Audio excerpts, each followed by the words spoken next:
This is Frank Burke with Dinosaur Rocketry, and this is a new prototype. This is a smaller version of my Bluebird Zero, which was a kit that Estes used to make, and I took the fin shape and basically upsized it to wing size pieces, kept the little canard and the tail about the same, shortened it a little bit so it would be in a format that would glide fairly well, and I had done a bigger one that I make a kit of, and this is a smaller version with about a 20-inch wingspan and about 24 inches long and 5 ounces ready to fly.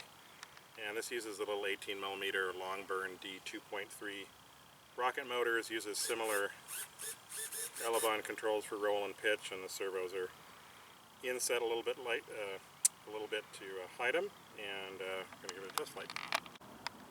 Okay, mini Bluebird Zero, launching in smoke, here, 3, 2, 1.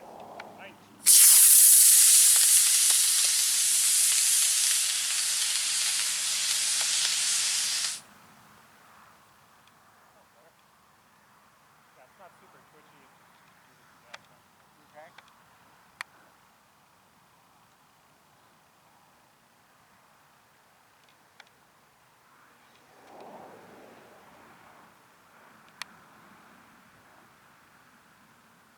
Is that okay like that? Yep.